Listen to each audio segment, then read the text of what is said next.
Baik, selamat sore semua ibu-ibu. Mari kita sekali lagi berdoa. Bapa kami yang di surga, kami bersyukur Bapa jika pada saat ini kembali kami boleh datang untuk boleh merenungkan firman-Mu. Kami berdoa kiranya Engkau yang terus memberikan kami hikmat supaya kami boleh mengerti firman Tuhan dengan lebih baik lagi. Dan terlebih lagi kami boleh menerapkannya di dalam kehidupan kami. Kami berdoa hanya di dalam nama Tuhan kami Yesus Kristus. Amin. Nah, ibu-ibu, hari ini kita akan melihat introduksi dan hakim-hakim pasal 1 sampai 3 ya. Jadi nanti kita akan 4 kali berbicara tentang hakim-hakim ya. Jadi hari ini lebih adalah bagian pertama-tama adalah bagian introduksinya. Nah, saudara-saudara, kita melihat ya, next. Kita tidak tahu siapa yang menjadi penulis kitab Hakim-Hakim ya, tetapi karena sebenarnya kitab Hakim-Hakim mau menunjukkan bahwa era kerajaan adalah era yang lebih baik. Nanti kalau kita melihat terutama di dalam pasal 17 sampai 21, maka ada ungkapan bahwa, dan ini juga bisa kita lihat di ayat terakhir kitab Hakim-Hakim, yaitu misalnya pasal 21 ayat 25, pada zaman itu tidak ada raja di antara orang Israel, setiap orang berbuat apa yang benar menurut pandangannya sendiri. Berarti penulis Hakim-Hakim mendukung kerajaan. Karena itu para ahli mengatakan kemungkinan ditulis pada zaman Raja Daud untuk mendukung era kerajaan. Ya. Jadi penulis Hakim-Hakim mau mengatakan ini adalah era yang tidak baik. Dan memang kalau kita melihat secara pemerintahan, maka pemerintahan hakim memang tidak mungkin bisa merupakan pemerintahan yang ideal. Kenapa? Kalau kita melihat pada zaman Musa dan pada zaman Yosua memang ya, satu orang masih bisa memimpin keseluruhan bangsa Israel. Walaupun kita tahu bahwa Musa dan Yosua juga dibantu oleh tua-tua, tapi oke lah, masih di dalam kepemimpinan satu orang ya bisa memimpin dengan baik. Kenapa? Karena pada waktu itu Israel berada di satu tempat. Pada kepemimpinan Musa mereka semua ada di padang gurun. Pada kepemimpinan Yosua mereka selalu berada, ya mereka itu berperang bersama-sama atau kembali ke markas di Gilgal. Jadi kenapa satu pemimpin masih bisa? Tapi pada era hakim-hakim kita tahu bahwa Israel sudah tersebar, ya 12 suku sudah pergi menduduki tanah pusaka mereka masing-masing. Karena itu tidak mungkin seorang hakim yang tidak punya jaringan pejabat seperti seorang raja dapat memerintah ke-12 suku. Karena itu kelihatannya seorang hakim hanya memerintah atas satu atau beberapa suku saja. Ya, saya berikan contoh misalnya ketika Deborah meminta Barak untuk bertempur, coba kita lihat sebentar Hakim-Hakim 4. Hakim-Hakim 4 kita melihat ayat 6. Ia menyuruh memanggil Barak bin Abinoam dari Kedes di daerah Naftali lalu berkata kepadanya, bukankah Tuhan Allah Israel memerintahkan demikian? Majulah, bergeraklah menuju Gunung Tabor dengan, perhatikan, membawa 10.000 orang Bani Naftali dan Bani Zebulon bersama-sama dengan engkau. Yang akan dipimpin oleh Barak hanya 2 suku, yaitu Naftali dan Zebulon. Ya, karena itu memang kelihatannya seorang hakim itu hanya memerintah atas satu atau beberapa suku. Karena itu tidak mengherankan misalnya ketika seorang hakim seperti nanti ya Gideon meminta bantuan kepada kota Penuel dan kota Sukot, itu adalah kota-kota Israel, bukan saja tidak mau dibantu malah dihina. Karena itu kita melihat memang seorang hakim tidak punya kuasa, ya tidak punya jaringan pejabat yang bisa memerintah seluruh Israel.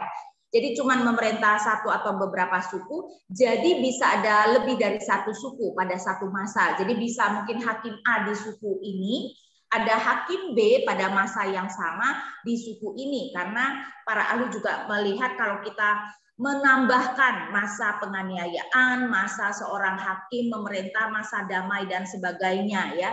Maka ini adalah jauh lebih panjang dari masa hakim-hakim yang sebenarnya hanya kira-kira 300 tahun. Karena ini menunjukkan bahwa ini bukanlah era yang ideal ya, karena seorang hakim-hakim hanya bisa memerintah atas satu atau beberapa suku saja. Nah, next, karena itu tidak mengherankan penulis mau menekankan bahwa era hakim tidak baik. Ibu-ibu kalau kita melihat ya, penulis Alkitab itu sangat canggih di dalam tulisannya. Jadi bukan hanya isinya yang perlu kita perhatikan, tetapi cara penulis menuliskan sesuatu juga perlu kita perhatikan. Karena itu kita akan melihat bahwa si penulis memakai 5 cara, bayangkan ya, 5 cara untuk menekankan bahwa era hakim itu adalah era yang tidak baik.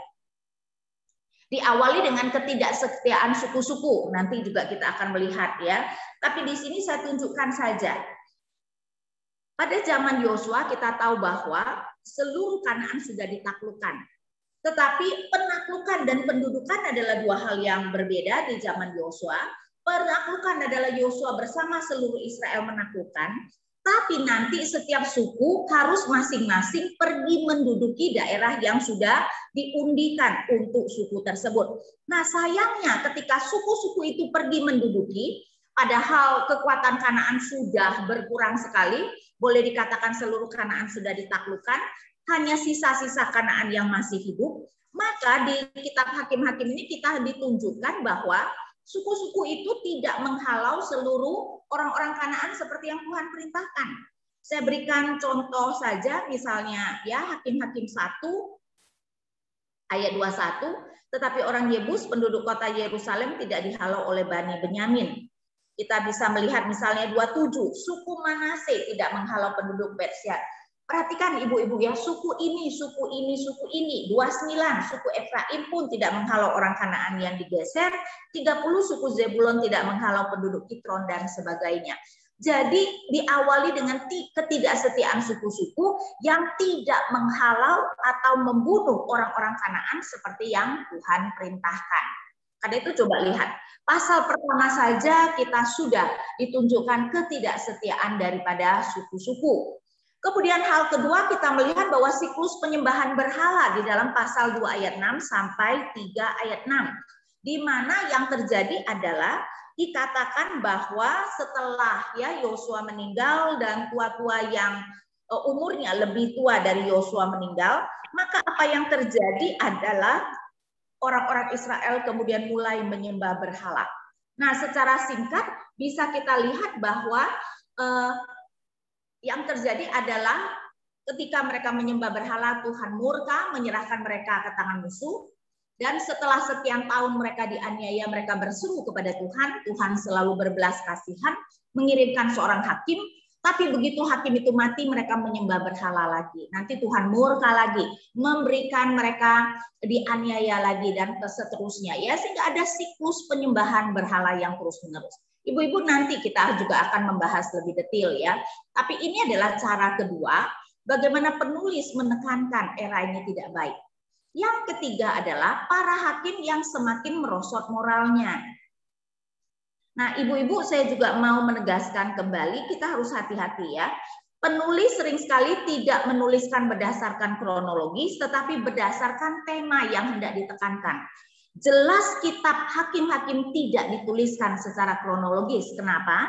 Karena 5 pasal terakhir itu ada 2 kisah ya, yaitu kisah mengenai nikah dengan berhalanya dan kisah mengenai seorang Lewi yang kemudian gundiknya diperkosa ya, dan seterusnya nanti ya mungkin bulan terakhir kita akan melihat ini. Tetapi sebenarnya kisah-kisah itu adalah di awal Hakim-Hakim karena di dalam 2 kisah itu, yang pertama ada cucu Musa dan yang kedua ada cucu Harun. Padahal kalau kita pikir-pikir ya, anak Musa itu seangkatan Yosua. Berarti cucu Musa adalah satu angkatan setelah Yosua. Berarti itu adalah angkatan pertama Hakim-Hakim. Karena itu 5 pasal terakhir sebenarnya itu adalah terjadi di awal era Hakim-Hakim, tetapi dengan sengaja diletakkan di akhir kitab Hakim-Hakim karena mau menunjukkan penekanan tentang kemerosotan rohani dan kemerosotan moral pada zaman itu. Nah, karena itu kita mungkin juga harus melihat bahwa hakim-hakim yang diberikan bukan berdasarkan kronologis, tetapi berdasarkan ada tema yang hendak ditekankan oleh penulis, yaitu apa? Moral daripada hakim-hakim itu semakin lama semakin merosot. Karena itu coba kita melihat next, nanti kita baru akan melihat mengenai para hakim ini ya. Saya tunjukkan dulu. Yang keempat, ditutup dengan kemerosotan rohani dan moral. Yang tadi saya katakan ada 5 pasal menunjukkan 2 kisah. Nah, kemudian juga mulai pasal 17 ada sebuah ungkapan, yaitu bahwa pada zaman itu tidak ada raja, setiap orang berbuat apa yang benar menurut pandangannya sendiri. 18 ayat 1 dan 19 ayat 1 cuma mengatakan pada zaman itu tidak ada raja, tetapi tersirat berarti setiap orang berbuat apa yang benar menurut pandangannya sendiri, dan tentu saja itu adalah sesuatu yang buruk ya. Nah, ini menunjukkan bahwa era hakim-hakim adalah era yang tidak baik. Karena itu ya ibu-ibu, ketika kita membaca dan menafsirkan kitab Hakim-Hakim, kita harus hati-hati. Bahkan apa yang dilakukan hakim-hakim, ada hal-hal yang buruk yang tidak boleh kita lakukan. Jadi jangan kita berpikir, oh dia adalah hakim yang dipilih Tuhan, berarti perbuatannya merupakan hal yang diperkenan Tuhan. Belum tentu ya. Karena itu kita harus hati-hati ketika kita membaca apa yang dilakukan oleh karakter di dalam kitab Hakim-Hakim, termasuk hakim-hakimnya sendiri. Nah, tadi kita mengatakan bahwa para hakimnya semakin merosot moralnya. Karena itu saya tunjukkan bagaimana penulis dengan sengaja, next ya, menunjukkan bahwa hakim-hakim yang ada itu semakin merosot. Karena itu kita akan melihat ada tiga bagian. Pertama adalah yang moralnya ideal. Karena itu kalau kita melihat Otniel, Ehud, Samgar, kenapa ditulis dalam kurung? Karena ini adalah hakim kecil. Apa artinya hakim kecil? Hakim kecil artinya kita itu hanya diberikan info yang sangat sedikit. Karena itu tidak diberitahu info apa-apa. Saya tunjukkan misalnya Samgar ya. Hakim-hakim 3 ayat 31. Sesudah dia bangkitlah Samgar bin Anat, ia menewaskan orang Filistin dengan tongkat penghalau lembu, 600 orang banyaknya. Demikianlah ia juga menyelamatkan orang Israel ya. Padahal hakim-hakim yang lain setidak-tidaknya diberikan beberapa ayat, bahkan ada seperti Simpson itu beberapa pasal diceritakan. Nah, perhatikan di era hakim-hakim ini pada zaman itu dikatakan ada tahun di mana mereka menikmati tahun-tahun damai. Karena itu kita melihat Otniel ya, pasal 3 ayat 11 dikatakan lalu amanlah negeri itu 40 tahun lamanya. Kemudian matilah Otniel anak Kenas. Ehud, coba kita lihat Ehud pasal 3 ayat 30 ditekankan demikianlah pada hari itu Moab ditundukkan oleh Israel, maka amanlah tanah itu 80 tahun lamanya. Kelihatannya bahkan ketika hakim itu saya rasa nggak mungkin lah memerintah 80 tahun ya, tetapi ditekankan bahwa sejak ada Ehud kemudian keadaan aman selama 80 tahun. Kemudian mengenai Deborah juga dikatakan di dalam pasal 5 ayat 31 bagian akhir, lalu amanlah negeri itu 40 tahun lamanya. Dan kalau kita membaca mengenai hakim-hakim ini, tidak ada hal negatif apapun yang dikatakan tentang hakim-hakim ini. Nah, ini menunjukkan moralnya ideal. Memang pada waktu Deborah ada Barak yang kayaknya kurang gentleman ya, di mana Barak ketika Tuhan memerintahkan untuk berperang, Barak mengatakan dia hanya mau maju berperang kalau Deborah ikut, dan itu tentu saja tidak gentleman ya. Bagaimana mungkin seorang itu mau berperang hanya kalau ada seorang perempuan yang ikut berperang ya, tapi bukan Deborahnya yang kurang ideal. Karena itu kita bisa melihat bahwa hakim-hakim ini itu moralnya boleh dikatakan ideal dalam arti penulis tidak menuliskan hal-hal yang negatif tentang hakim-hakim ini. Tapi kemudian kita melihat Gideon next ya, dengan anaknya nanti Abimelek, di mana nanti sudah ada hal-hal negatif. Masih ada tahun damai, karena itu coba kita lihat pasal 8 ya, pasal 8 ayat 28 mengatakan seperti ini. Pasal 8 ayat 28, demikianlah orang Midian tunduk kepada orang Israel dan tidak dapat menegakkan kepalanya lagi, maka amanlah negeri itu 40 tahun lamanya pada zaman Gideon. Tapi saudara, ya, kita bisa melihat sudah ada campuran di dalam moral, dalam arti tidak ideal seperti Otniel, Ehud, dan Deborah, di mana kita sudah ditunjukkan hal-hal yang kurang ideal dari Gideon. Dia adalah hakim yang kita tahu peragu ya, sering minta tanda itu tidak salah, tetapi setidak-tidaknya mencerminkan keraguannya ya. Dia beberapa kali minta tanda, tetapi mungkin yang lebih negatif adalah Gideon nanti membunuh orang-orang Israel. Ya, jadi kita bisa melihat sudah ada pertempuran antara Israel dengan Israel, tetapi juga akhirnya dia meminta dibuatkan efod ya, dan akhirnya menjadi jerat bagi keluarganya dan seluruh Israel, itu yang dikatakan oleh Alkitab. Pada itu kita bisa melihat sudah ada hal yang cukup negatif ya. Saya bacakan misalnya apa yang dikatakan mengenai efod yang dibuat. Hakim-Hakim 8 ayat 27. Kemudian Gideon membuat efod dari semuanya itu dan menempatkannya di kotanya di Ofra. Di sanalah orang Israel berlaku serong dengan menyembah efod itu. Inilah yang menjadi jerat bagi Gideon dan seisi rumahnya. Apalagi nanti dia ternyata punya banyak sekali istri sehingga mempunyai 70 anak laki-laki, dan tambah ada seorang anak laki-laki dari gundiknya yang bernama Abimelek. Nah, nanti kita akan melihat ya, mungkin harusnya bulan depan ya, Abimelek ini membunuh 70 anak laki-laki Gideon. Jadi membunuh saudara-saudara tirinya, kecuali ada satu yang melarikan diri dan mengutuk dia. Jadi Abimelek bersama dengan orang-orang Sikem membunuh saudara-saudaranya, dan akhirnya Tuhan juga membuat Abimelek dan orang-orang Sikem akhirnya pecah kongsi dan saling membunuh. Sehingga kita melihat sudah ada hal-hal yang negatif. Nah, yang terakhir adalah Yefta dan Simson, ada diselingi oleh hakim-hakim kecil. Perhatikan, sesudah itu tidak dikatakan ada tahun damai.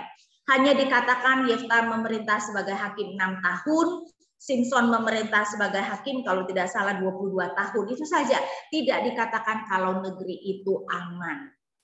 Dan nanti kita akan melihat ya bahwa sekarang sudah lebih banyak negatifnya. Ya, Yefta itu diawali saja sudah tidak baik, dia adalah anak dari seorang perempuan sundal. Yang pada waktu mungkin ketika ayahnya masih hidup bersama, dia masih tinggal bersama dengan ayahnya, tetapi setelah ayahnya meninggal, saudara-saudaranya yang dari istri yang sah dari ayahnya mengusir dia. Tapi akhirnya, dan dia kemudian menjadi kepala bandit ya. Tapi akhirnya karena mereka harus berperang dengan orang Amon, Yefta diminta untuk menjadi pemimpin dengan syarat dia menang. Dan kita tahu Yefta terkenal dengan nasarnya yang sangat terburu-buru ya.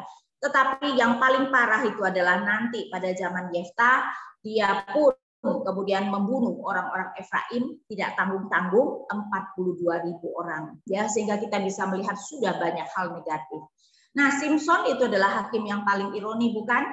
Seorang hakim yang paling kuat, tetapi akhirnya jatuh di tangan seorang perempuan ya, sehingga kita tahu bahwa setelah dia kehilangan kuasa Tuhan meninggalkan dia, Roh Kudus, Roh Allah tidak lagi memberi kuasa kepada dia, matanya dicungkil dan dia kemudian harus dipenjarakan dan melakukan ya, diberikan tugas untuk menggiling yang biasanya dimengerti itu adalah tugas seorang budak perempuan, sehingga hal yang sangat ironi dan akhirnya dia memilih untuk mati bersama-sama dengan musuhnya ya, sehingga kita melihat sudah banyak hal yang negatif. Kelihatannya ini adalah cara penulis mau menekankan zaman hakim-hakim bukanlah zaman yang baik.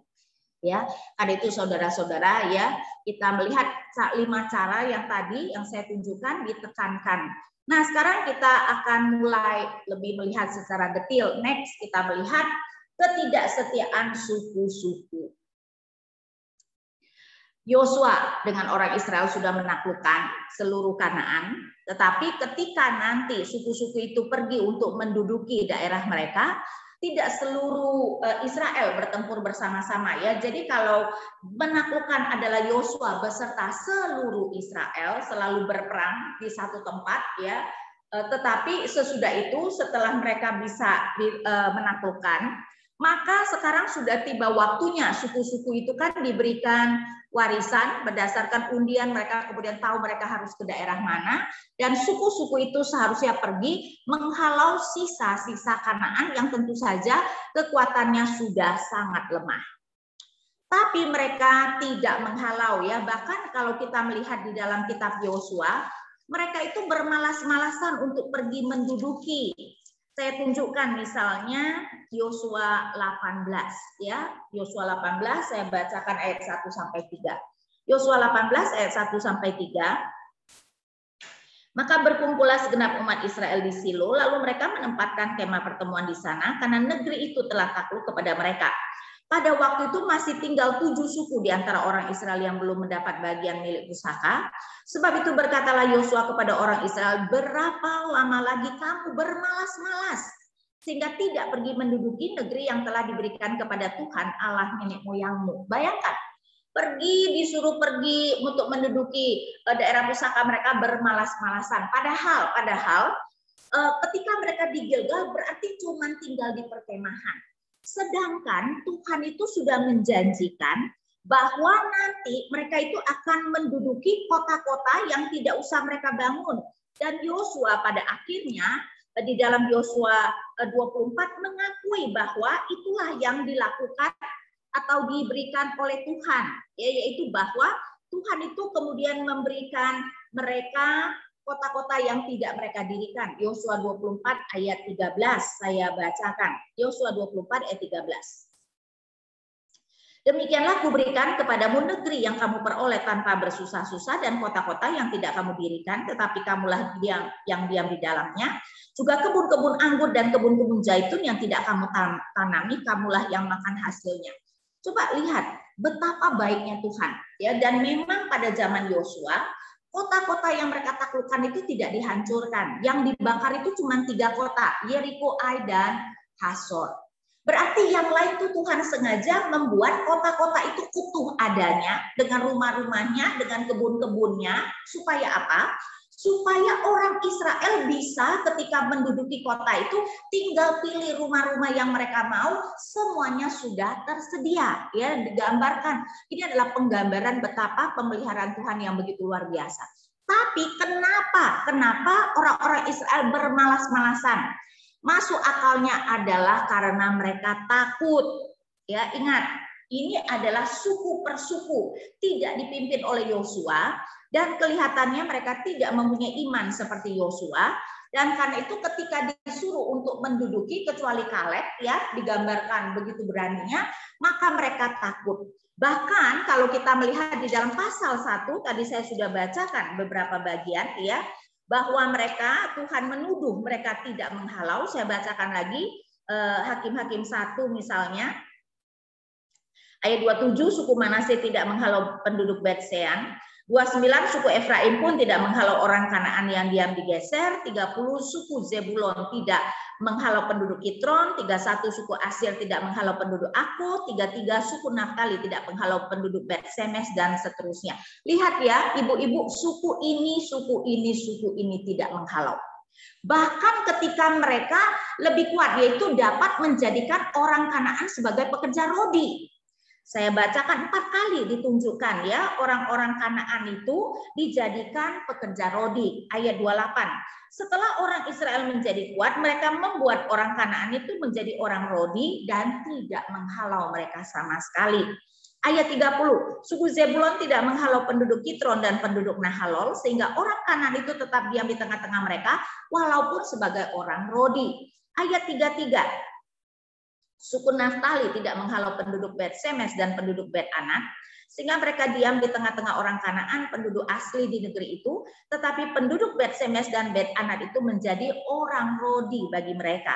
Ayat 35, dan diam di Har-Heres, di Ayalon, dan di Sa'albim, walaupun mereka mendapat tekanan berat dari keturunan Yusuf sebab mereka menjadi orang rodi. Ya, menjadi orang rodi berarti menjadi pekerja paksa, menjadi budak. Berarti Israel lebih kuat. Kenapa tetap tidak menghalau? Perintah Tuhan adalah mereka seharusnya membunuh semua atau menghalau. Intinya Tidak boleh mereka itu tinggal bersama-sama dengan orang Kanaan. Karena apa? Karena kalau mereka tinggal bersama-sama, Tuhan tahu bahwa orang Kanaan akan menjadi jerat bagi orang Israel, yaitu akan membawa orang Israel menyembah Allah-Allah mereka. Nah, pertanyaan kita adalah kenapa jelas mereka sudah lebih kuat bisa memperbudak orang-orang Kanaan, mereka tetap tidak menghalau. Nah, dalam hal itu mungkin kalau kita pikirkan di dalam konteks dunia kuno ya, kita jangan samakan dengan konteks sekarang. Konteks sekarang mungkin ya orang-orang akan berpikir lebih baik aku mati daripada menjadi budak. Tapi di dalam dunia kuno tidak, menjadi budak adalah hal yang cukup biasa. Kan itu bagi mereka kalau mereka kalah perang menjadi budak itu adalah hal yang biasa. Jadi mereka rela kalah perang menjadi budak, tidak masalah, asal mereka boleh tetap tinggal di tempat mereka. Tapi kalau akan dibunuh atau dihalau, ya mereka mungkin akan melawan mati-matian. Jadi kelihatannya mungkin orang-orang Israel takut kalau orang-orang Kanaan itu melawan mati-matian. Kita tahu ya, orang kalau sudah tidak ada jalan keluar, terpaksa melawan mati-matian itu jauh lebih berbahaya daripada ketika mereka masih ada pilihan. Ya, karena itu ketika mereka pilihan untuk bisa menjadi pekerja rodi, nah mereka akan dengan lebih rela menerimanya. Tapi kalau tidak ada pilihan harus pergi atau mati, waduh, mereka bisa melawan mati-matian. Karena itu tidak mengherankan saya bacakan pasal 2 ayat 1 sampai 5, Tuhan murka. Ya, saya bacakan pasal 2 ayat 1 sampai 5. Lalu malaikat Tuhan pergi dari Gilgal ke Bokim dan berfirman, telah kutuntun kamu keluar dari Mesir dan kubawa ke negeri yang kujanjikan dengan bersumpah kepada nenek moyangmu, dan aku telah berfirman, aku tidak akan membatalkan perjanjianku dengan kamu untuk selama-lamanya. Tetapi janganlah kamu mengikat perjanjian dengan penduduk negeri ini. Mezbah mereka haruslah kamu robohkan, tetapi kamu tidak mendengarkan firmanku, mengapa kamu berbuat demikian? Lagi aku telah berfirman, aku tidak akan menghalau orang-orang itu dari depanmu, tetapi mereka akan menjadi musuhmu dan segala Allah mereka akan menjadi jerat bagimu. Setelah malaikat Tuhan mengucapkan firman itu kepada seluruh Israel, menangislah bangsa itu dengan keras, maka tempat itu dinamailah Bokim, lalu mereka mempersembahkan korban di sana kepada Tuhan. Ya, jadi Tuhan murka dan kemudian mengatakan tidak akan menghalau orang-orang Kanaan, dan segala Allah mereka akan menjadi jerat bagi orang Israel, dan kita tahu itu adalah realita yang selalu terjadi ya. Orang Israel kemudian selalu jatuh kepada penyembahan berhala. Nah, kemudian next kita lihat siklus penyembahan berhala. Dikatakan bahwa setelah Yosua dan para tua-tua meninggal, umat menyembah berhala ya. Karena itu saya bacakan pasal 2 dari ayat 6. Setelah Yosua melepas bangsa itu pergi, maka pergilah orang Israel itu masing-masing ke milik pusakanya untuk memiliki negeri itu. Dan bangsa itu beribadah kepada Tuhan sepanjang zaman Yosua dan sepanjang zaman para tua-tua yang hidup lebih lama daripada Yosua, yang telah melihat segenap perbuatan yang besar yang dilakukan Tuhan bagi orang Israel. Dan Yosua bin Nun hamba Tuhan itu mati pada umur 110 tahun. Ia dikuburkan di daerah milik pusakanya di Timnat Heres di pegunungan Efraim di sebelah utara Gunung Gaas. Perhatikan ayat 10. Setelah seluruh angkatan itu dikumpulkan kepada nenek moyangnya, bangkitlah sesudah mereka itu angkatan yang lain yang tidak mengenal Tuhan ataupun perbuatan yang dilakukannya bagi orang Israel. Lalu orang Israel melakukan apa yang jahat di mata Tuhan dan mereka beribadah kepada para Baal. Ya, mereka menyembah berhala. Dan memang terutama kalau kita lihat di perjanjian lama, Israel terutama menyembah Baal atau Asyera, atau disebut Asitoret. Asitoret adalah jamak dari Asyera. Ibu-ibu tahu nggak kenapa? Kenapa terutama memang mereka bisa menyembah Allah-Allah lain, tapi terutama mereka menyembah Baal dan Asyera. Itu Baal dan Asyera adalah Allah-Allah kesuburan. Ya, Baal adalah Allah yang laki, Asyera adalah Allah perempuan, tapi dua-duanya adalah Allah kesuburan. Nah, kenapa selalu Israel itu jatuh menyembah Allah kesuburan? Nah, dalam hal itu kita harus mengerti konsep doktrin Allah mereka.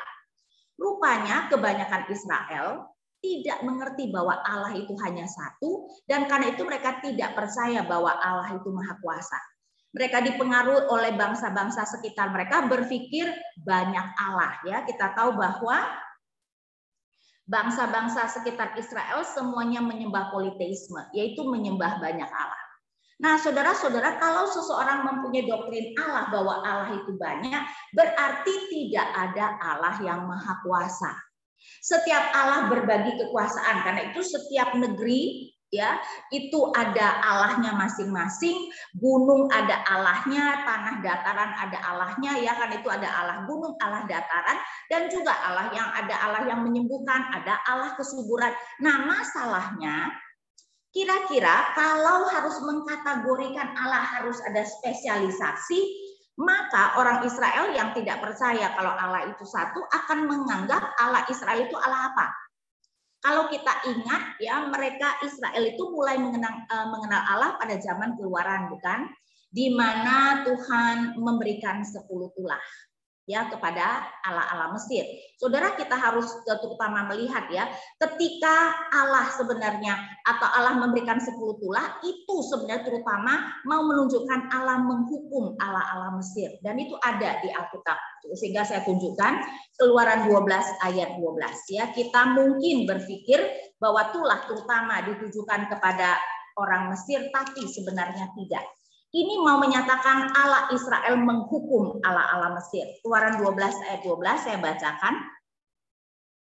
Sebab pada malam ini aku akan menjalani tanah Mesir, dan semua anak sulung dari anak manusia sampai anak binatang akan kubunuh, dan kepada semua Allah di Mesir akan kujatuhkan hukuman, akulah Tuhan. Karena itu kenapa nama Yahweh itu mencuat secara internasional. Tapi coba kembali, kalau kita melihat bahwa orang Israel menganggap bahwa Allah mereka harus mempunyai spesialisasi, kemungkinan mereka akan menganggap Allah mereka adalah Allah perang. Karena itu mereka membuat lembu emas. Saudara-saudara, lembu emas sebenarnya bukan Allah lain. Itu adalah cara mereka menguji kedahsyatan Allah mereka. Karena itu saya bacakan Keluaran 32 ayat keempat. Diterimanya itu dari tangan mereka, dibentuknya dengan pahat, dan dibuatlah daripadanya anak lembu tuangan.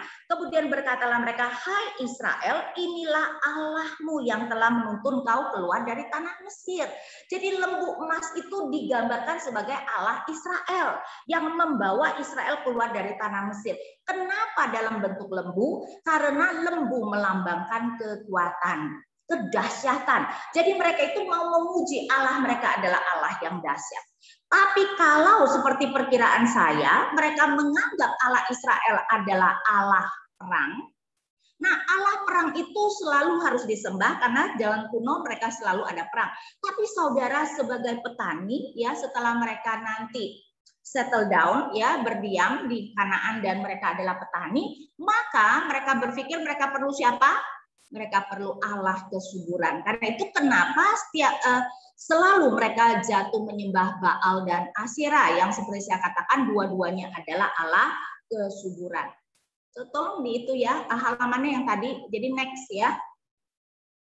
Jadi kita melihat ya, jadi mereka menyembah berhala. Nah, saya bacakan sekarang pasal 2 ayat 12. Mereka meninggalkan Tuhan Allah nenek moyang mereka yang telah membawa mereka keluar dari tanah Mesir, lalu mengikuti Allah lain dari antara Allah bangsa-bangsa di sekeliling mereka, dan sujud menyembah kepadanya sehingga mereka menyakiti hati Tuhan. Penyembahan berhala karena hati yang tidak tahu terima kasih. Ini adalah Allah yang sudah membawa mereka keluar dari Mesir, tetapi mereka menyembah berhala. Ya, penulis mau mengatakan ini terjadi karena mereka tidak tahu terima kasih, dan tentu saja Tuhan murka. Ayat 13 sampai 15. Demikianlah mereka meninggalkan Tuhan dan beribadah kepada Baal dan para Asitoret. Maka bangkitlah murka Tuhan terhadap orang Israel. Perhatikan, ia menyerahkan mereka ke dalam tangan perampok dan menjual mereka kepada musuh di sekeliling mereka, sehingga mereka tidak sanggup lagi menghadapi musuh mereka. Setiap kali mereka maju, tangan Tuhan melawan mereka dan mendatangkan malapetaka kepada mereka, sesuai dengan apa yang telah diperingatkan kepada mereka oleh Tuhan dengan sumpah, sehingga mereka sangat terdesak. Lihat enggak? Tuhan yang menyerahkan mereka ke dalam tangan musuhnya. Dan memang saudara, kalau kita percaya Allah kita adalah Allah Maha Kuasa, siapa yang bisa menghancurkan atau mengalahkan umat Tuhan kecuali Tuhan yang menyerahkannya, kecuali Tuhan yang melawan umatnya sendiri, dan itu yang digambarkan. Ya, karena itu digambarkan Tuhan yang menyerahkan umat ke tangan musuh. Bahkan ayat 15 dikatakan setiap kali mereka maju, tangan Tuhan melawan mereka dan mendatangkan malapetaka. Next, kita lihat, tetapi Allah kita adalah Allah yang memang penuh dengan anugerah. Karena itu ketika umat berseru minta tolong, Tuhan kirimkan hakim.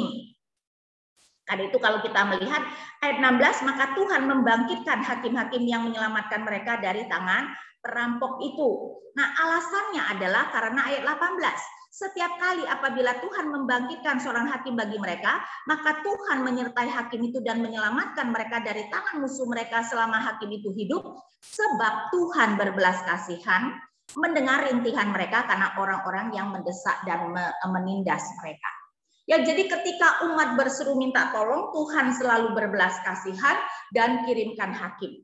Nah, ibu-ibu, saya mau supaya kita perhatikan ya, kalau kita membaca ayat 15 dan 16, alurnya sebenarnya tidak pas. Karena itu coba ibu-ibu dengar, saya bacakan ayat 15 dan 16. Setiap kali mereka maju, tangan Tuhan melawan mereka dan mendatangkan malapetaka kepada mereka, sesuai dengan apa yang telah diperingatkan kepada mereka oleh Tuhan dengan sumpah, sehingga mereka sangat terdesak, maka Tuhan membangkitkan hakim-hakim yang menyelamatkan mereka dari tangan perampok itu. Kan aneh. Di ayat 15 menunjukkan bahwa Tuhan murka. Ya, tetapi mendadak ayat 16 dikatakan Tuhan membangkitkan hakim. Logikanya tidak masuk akal, dan ini mau menunjukkan anugerah Tuhan tidak masuk akal. Ya, jadi memang sering sekali penulis Alkitab itu menuliskan dengan cara yang sangat canggih. Kan itu kita seharusnya melihat ini adalah cara Tuhan menyatakan betapa anugerahnya tidak masuk akal. Nah, sayangnya begitu hakim itu mati, umat kembali menyembah berhala, ayat 19. Tetapi apabila hakim itu mati, kembalilah mereka berbuat jahat, lebih jahat dari nenek moyang mereka dengan mengikuti Allah lain, beribadah kepadanya dan sujud menyembah kepadanya. Dalam hal apapun mereka tidak berhenti dengan perbuatan dan kelakuan mereka yang tegar itu. Karena itu kita melihat Tuhan kemudian bangkit dan murka tentu saja, dan pasal 2 ayat 20 sampai pasal 3 ayat 6 ini digambarkan bangsa-bangsa yang dipakai Tuhan untuk mencobai Israel, maksudnya untuk menguji Israel ya. Jadi Tuhan membiarkan bangsa-bangsa itu. Nah, next kita sekarang akan melihat hakim yang pertama, Otniel, model penyelamatan. Seperti biasa kita melihat ketidaksetiaan Israel dan murka Tuhan, ayat 7 dan 8. Orang Israel melakukan apa yang jahat di mata Tuhan, mereka melupakan Tuhan Allah mereka dan beribadah kepada para Baal dan para Asyera. Lihat ya, terutama sebenarnya adalah Baal dan Asyera. Lalu bangkitlah murka Tuhan terhadap orang Israel sehingga ia menjual, lihat ya, ia yaitu Tuhan menjual mereka kepada Kusyan Rishyataim Raja Aram Mesopotamia, dan orang Israel menjadi takluk kepada Kusyan Rishyataim 8 tahun lamanya. Ya, jadi ketidaksetiaan Israel dan murka Tuhan, Israel kembali menyembah Baal dan Asyera yaitu Allah-Allah kesuburan, Tuhan murka dan menjual umat ke Kusyan Rishyataim. Next kita melihat, nah, Kusyan Rishyataim itu nama itu muncul berkali-kali ya. Jadi di ayat 8 muncul 2 kali, kemudian kita melihat juga di ayat 10 juga muncul 2 kali ya. Kusyan Rishyataim artinya Kusyan double wickedness ya. Jadi Kusyan kefasikan ganda, mungkin mau menyatakan penganiayaan yang hebat. Walaupun hanya 8 tahun, kadang-kadang Tuhan biarkan mereka itu sampai, ada yang sampai 40 tahun tuh dianiaya musuh tanpa Tuhan mengirimkan seorang hakim. Ini hanya 8 tahun, tetapi Kusyan Rishyataim dengan sengaja 4 kali muncul, dan itu berarti Kusyan kefasikan ganda menunjukkan mereka sangat disiksa. Dan akhirnya tentu saja Tuhan memberikan seorang hakim, ayat 9, lalu berserulah orang Israel kepada Tuhan, maka Tuhan membangkitkan seorang penyelamat bagi Israel, yakni Otniel anak Kenas adik Kaleb ya. Ini adalah keponakan Kaleb. Nah, perhatikan permainan kata umat beribadah kepada Baal dan Asyera, ya di ayat 7 kan, di bagian akhir, dan beribadah kepada para Baal dan Asyera, ibu-ibu itu adalah kata abad, dan sekarang Tuhan membuat mereka takluk atau melayani Kusyan Rishyataim selama 8 tahun, ya. Jadi kata yang diterjemahkan takluk itu adalah kata yang sama. Ya, ingat ya, prinsip keadilan Tuhan adalah mata gantung mata. Itu adalah Tuhan akan memberikan hukuman yang tepat. Mereka abad Baal, sekarang Tuhan membuat mereka abad Kusyan Rishyataim selama 8 tahun. Next kita melihat seruan Israel dan penyelamatan Tuhan. Ya, berserulah orang Israel kepada Tuhan, maka Tuhan membangkitkan seorang penyelamat bagi Israel. Ibu-ibu, kata berseru tidak harus ada nuansa pertobatan, ya. Jadi walaupun Tuhan tahu mereka tidak sungguh-sungguh bertobat, ya, karena kalau kita melihat pasal 10 ayat 14, Tuhan dengan sinis berkata, pergi sajalah berseru kepada para Allah yang telah kamu pilih itu, ya. Berarti berseru itu hanya berseru minta tolong, tidak penting. Maksudnya tidak otomatis mempunyai nuansa pertobatan, tapi Tuhan tetap berbelas kasihan. Umat berseru dan Tuhan bangkitkan seorang penyelamat, Otniel, keponakan Kaleb. Kemudian next kita melihat ayat 10, roh Tuhan menghinggapi dia dan ia menghakimi orang Israel. Ia maju berperang, lalu Tuhan menyerahkan Kusyan Rishyataim Raja Aram ke dalam tangannya sehingga ia mengalahkan Kusyan Rishyataim. Ada itu kita lihat ya, perhatikan paradoks. Ingat saya mengatakan Alkitab selalu mengajarkan kita paradoks ya. Paradoks itu adalah dua hal yang kelihatan bertentangan tapi sebenarnya tidak, yaitu paradoks antara kuasa Tuhan dan tanggung jawab manusia. Roh Tuhan menghinggapi Otniel dan Otniel menghakimi Israel, itu menunjukkan kuasa Tuhan. Tetapi perhatikan kemudian Otniel maju berperang. Ya, Otniel maju berperang, tapi dikatakan Tuhan menyerahkan Kusyan Rishyataim. Lihat nggak? Otniel maju berperang, Tuhan menyerahkan. Ya, jadi itu namanya paradoks ya, antara kuasa Tuhan dengan tanggung jawab umat. Dan negeri itu aman, ya, negeri itu aman selama 40 tahun, ya, sehingga kita bisa melihat betapa ini tentu saja merupakan sesuatu yang sangat positif. Nah, kemudian kita melihat Ehud. Ya, ini adalah hakim kedua yang akan kita lihat. Nah, sesudah itu kita akan masuk tanya jawab ya. Ehud penyelamat yang tidak lazim. Pasal 3 ayat 12 sampai 30. Nah, perhatikan, kita tidak akan membaca semua, tetapi coba kita lihat ayat 12 sampai 14. Tetapi orang Israel melakukan pula apa yang jahat di mata Tuhan, lalu Eglon Raja Moab diberi Tuhan kuasa atas orang Israel, oleh sebab mereka telah melakukan apa yang jahat di mata Tuhan.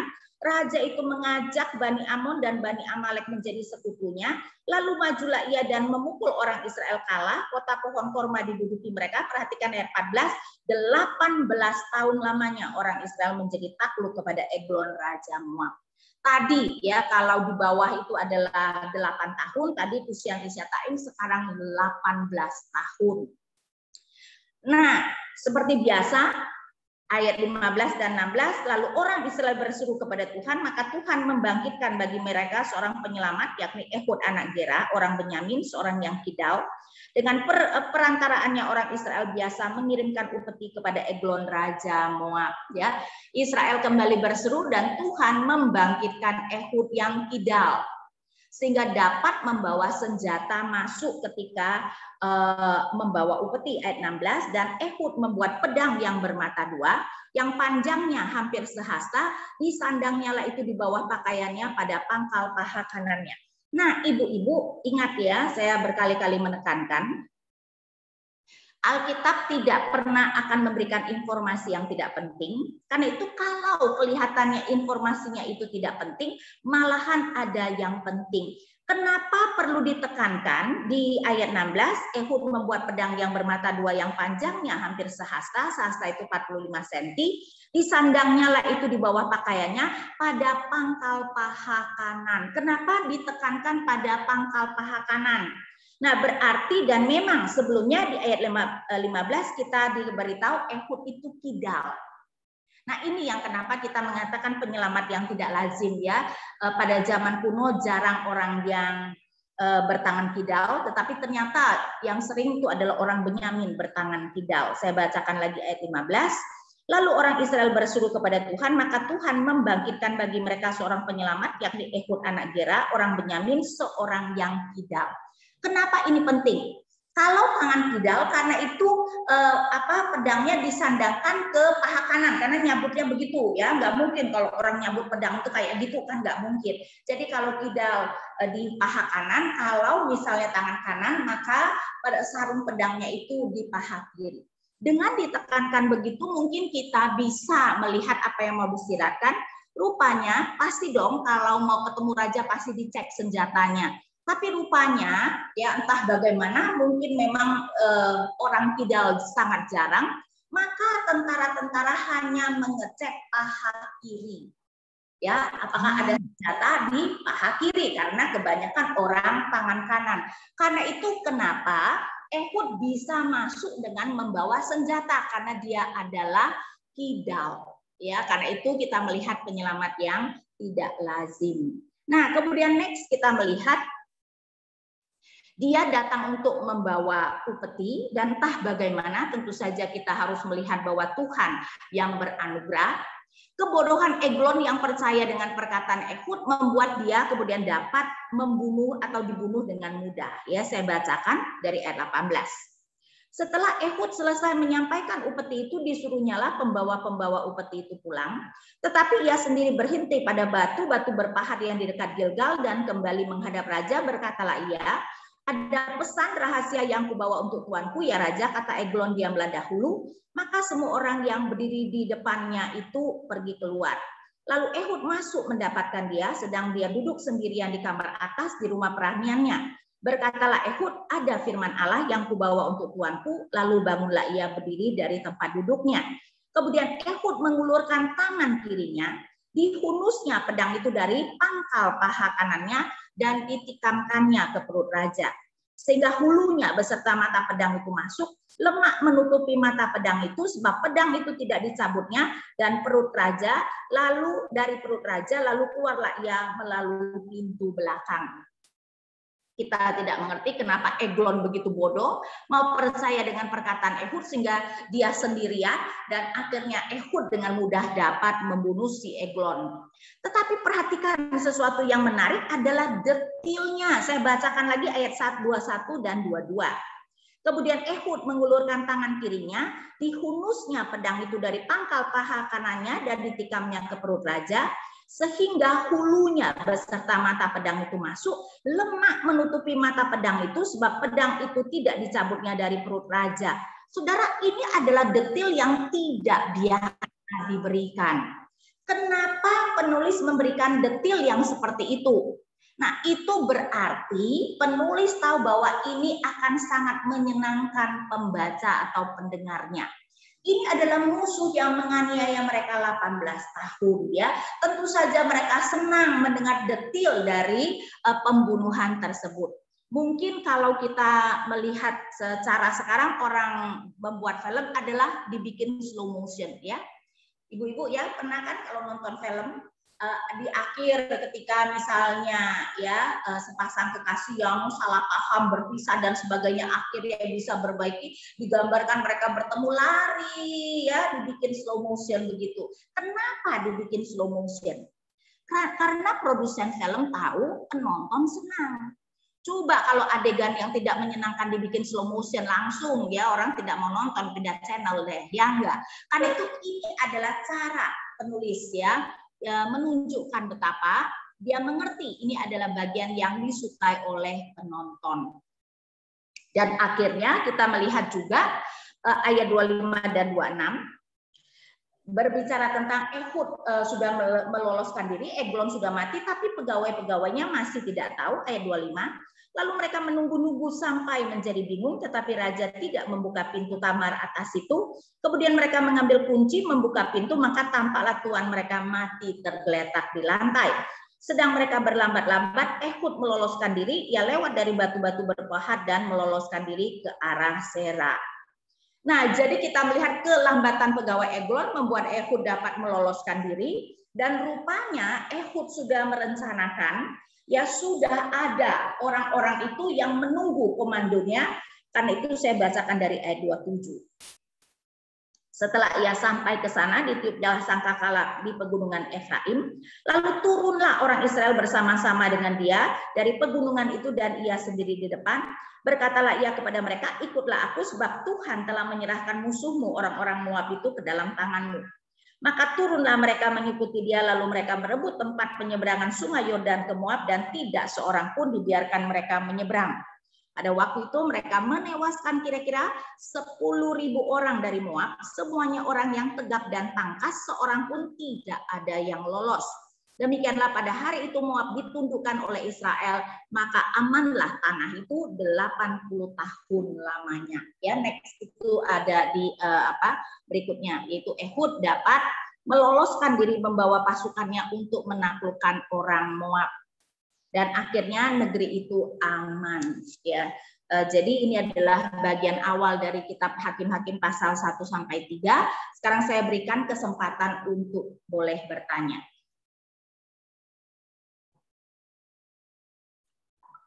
Ya, terima kasih Bu Ina atas pemaparan eksposisi dari Hakim-Hakim 1 sampai 3 tadi.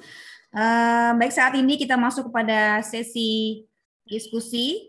Kurang lebih 30 menit ke depan kita akan diskusi. Kami persilakan untuk sesi pertama kepada ibu-ibu dari sektor 6 dulu ya. Kami persilakan dari ibu-ibu wanita sektor 6. Silakan untuk sesi pertama kami persilakan untuk dari ibu sektor 6. Nanti setelah itu kita baru persilakan ibu-ibu yang lain. Silakan. Bisa saya, Dek? Kak Silvi, ya. Silakan ya. Kak Silvi. Ya, selamat sore buat Ibu semua, terutama buat Bu Ina. Makasih Bu buat penjelasannya tentang di Hakim-Hakim. Yang mau saya tanyakan begini Bu, di si Hakim-Hakim tadi yang Ibu jelaskan bahwa penyebab terjadinya kemerosotan moral bangsa Israel diakibatkan karena orang-orang Kanaan yang mereka dudukin tempat pas waktu Tuhan mereka sampai di tanah Kanaan, harusnya perintah Allah kan menumpas mereka atau menghalau mereka seluruhnya, tapi ternyata bangsa Israel terutama suku-suku itu tidak melakukannya, sehingga ketika mereka hidup berdampingan dengan bangsa orang Kanaan, mereka terikut dengan cara hidup mereka, yaitu penyembahan berhala, dan terjadinya kemerosotan moral bangsa Israel juga.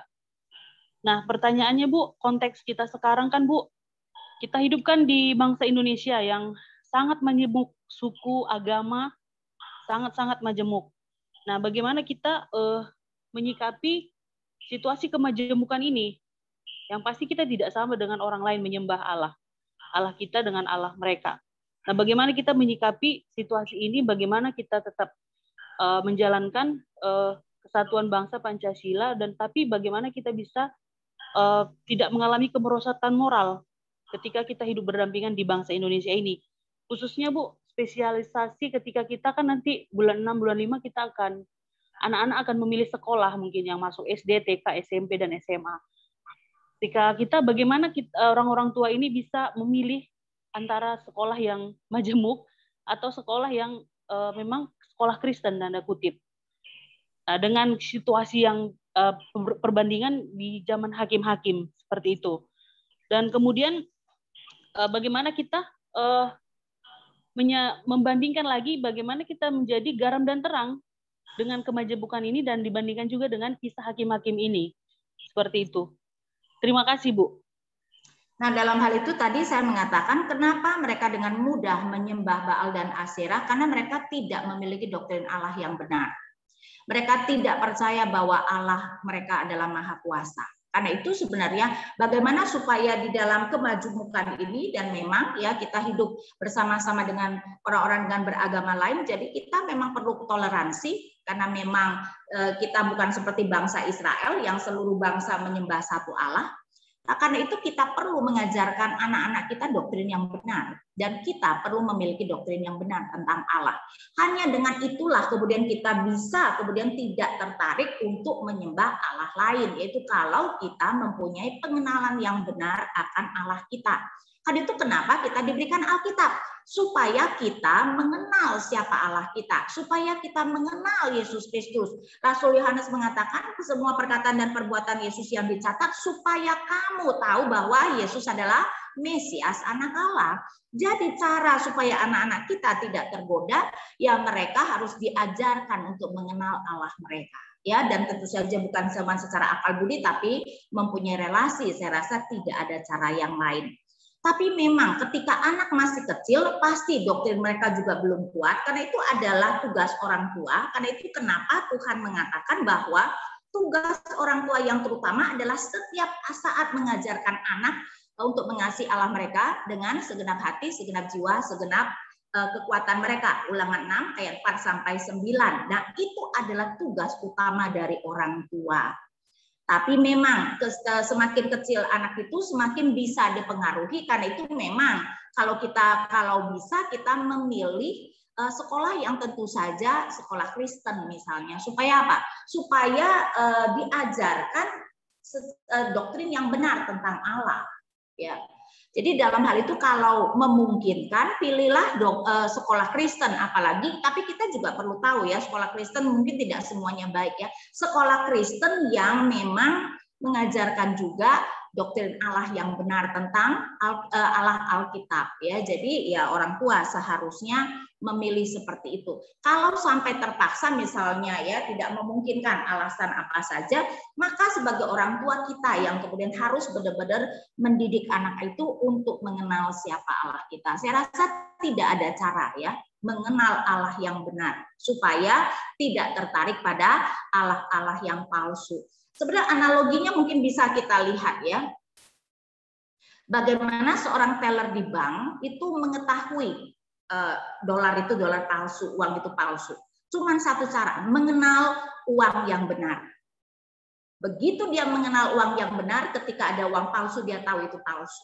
Ketika anak diajar mengenal Allah yang benar, begitu dikatakan tentang Allah lain dia ngerti itu adalah Allah yang palsu. Karena itu saya rasa ya satu-satunya cara ya membuat anak mengenal siapa Allah kita seperti yang diajarkan oleh Alkitab. Maaf Bu, tapi bandingannya ke ini Bu, perintah bahwa kita harus menjadi garam dan terang gitu. Jadi bagaimana kalau kita memang semua orang Kristen berbondong-bondong sekolah ke sekolah Kristen, kapan saatnya mungkin orang-orang yang belum percaya bisa melihat kehidupan orang Kristen itu, sehingga kita konteks kita menjadi garam dan terang membuat kita semakin sedikit kesempatan untuk menjadikan mereka juga pengikut Kristus. Anak yang masih kecil kan, anak yang masih kecil ya waktunya untuk dibina, belum dalam arti menjadi garam dan terang dong. Ketika mereka sudah dewasa, mereka menjadi garam dan terang. Tapi ketika dikecilkan harus diberikan dasar. Bagaimana bisa menjadi garam dan terang ketika dasar saja belum bisa mereka ngerti? Ya anak harus dididik dulu secara benar. Ya, saya percaya perintah Tuhan itu adalah kepada orang dewasa. Ya bahwa sebagai orang Kristen kita seharusnya kemudian menjadi garam dan terang. Kecuali anak kita memang anak yang sudah sangat luar biasa imannya ya. Tapi kalau tidak ya saya rasa sekarang masanya adalah mendidik, memberikan dasar yang kuat. Sesudah mempunyai dasar yang kuat baru bisa menjadi garam dan terang. Kalau tidak, gimana bisa jadi garam dan terang? Kalau sendiri saja belum kuat dasarnya. Mana Kak Silvi? Ya, terima kasih Bu. Terima kasih. Ya, Ibu Ina masih ada pertanyaan dari wanita sektor Makedonia dari Ibu Winda Purba melalui kolom chat. Selamat sore Ibu, apakah ada kaitannya ketidaksetiaan umat Israel dahulu yang tidak menghalau penduduk asli di tanah Kanaan dengan konflik Israel Palestina saat ini? Itu Bu pertanyaannya Bu. Kalau saya bilang berbeda ya. Pertama-tama kita harus mengerti bahwa Israel sekarang bukanlah umat Allah. Dalam arti seluruh negara Israel itu rakyatnya mereka bukan umat Allah. Orang Israel hanyalah umat Allah ketika percaya kepada Yesus. Paulus berkata di dalam Roma 11, ketika mereka tidak percaya, mereka menjadi cabang-cabang yang dipatahkan. Jadi kita tidak bisa membandingkan negara Israel sekarang dengan Israel PL. Negara Israel sekarang bukan umat Allah.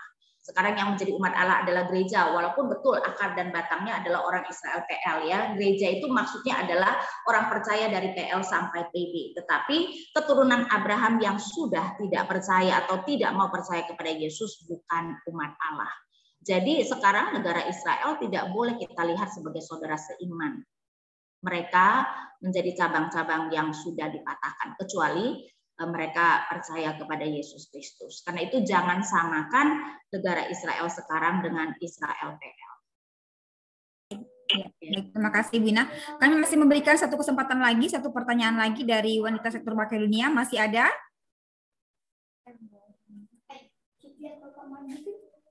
Baik, kalau tidak ada, kami persilakan dari ibu-ibu di luar sektor Makedonia, silakan dari sektor 2 atau 5 sampai 5, dari ibu-ibu di luar GKPS Padang Bulan, kami persilakan Ibu.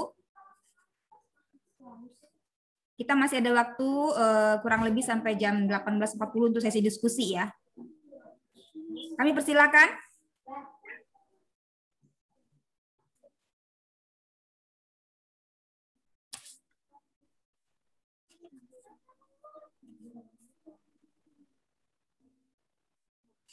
Baik Bu Ina, ini saya bacakan kembali, ada pertanyaan dari Ibu Ida Girsang.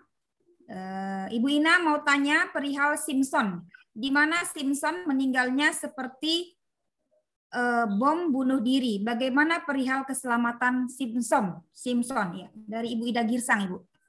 Sebenarnya Simpson kita akan bicarakan 2 bulan mendatang ya, tetapi mungkin secara singkat saja, betul saya percaya itu adalah bunuh diri, dan saya percaya gara-gara Simpson mungkin itu yang menjadi cikal bakal bom bunuh diri ya, karena saudara kita yang seberang kan juga punya cerita tentang Simpson, dan mungkin mereka berpikir bahwa itu adalah tindakan baik yang perlu diteladani. Karena itu saya mengatakan ketika membaca hakim-hakim, hati-hati ya, tidak semua yang dilakukan hakim-hakim itu benar.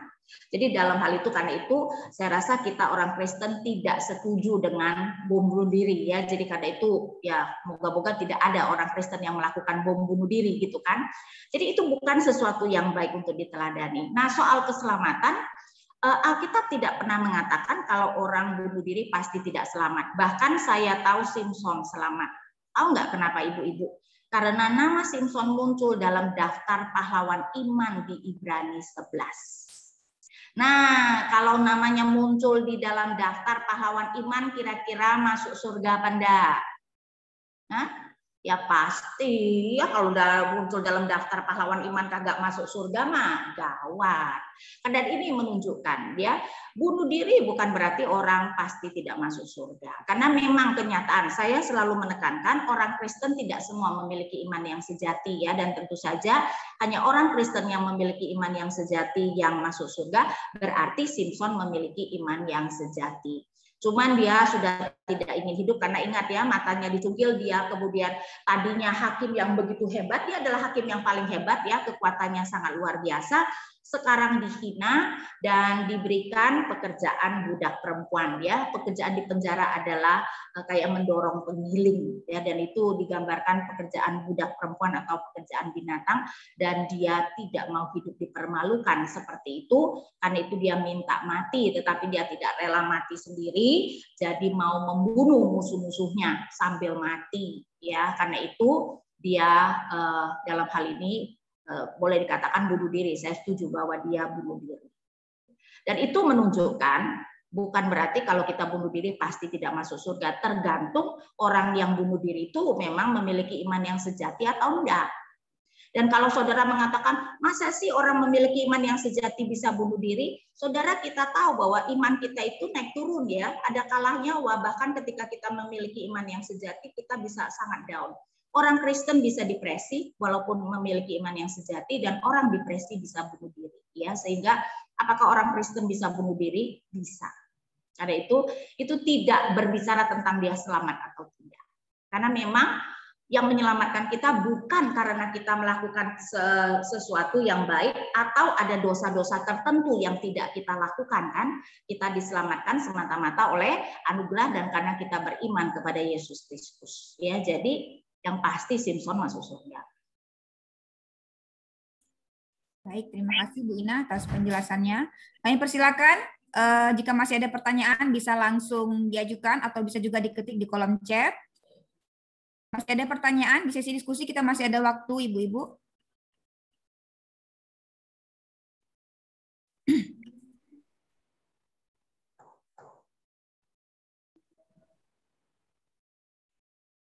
Hening gitu ya, hening. Belum ada ya?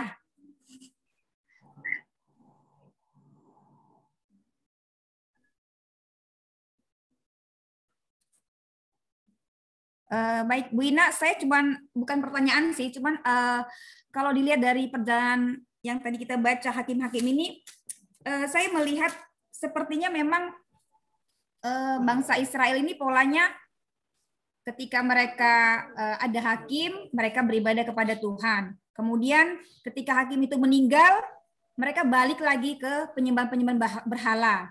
Lalu Tuhan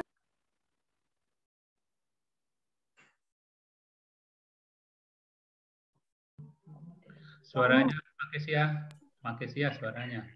Oh ya, maaf. Akhirnya kalau saya lihat polanya seperti itu ya Bu ya, bolak-balik itu dari yang tiga nabi tadi. Kalau di sini saya melihat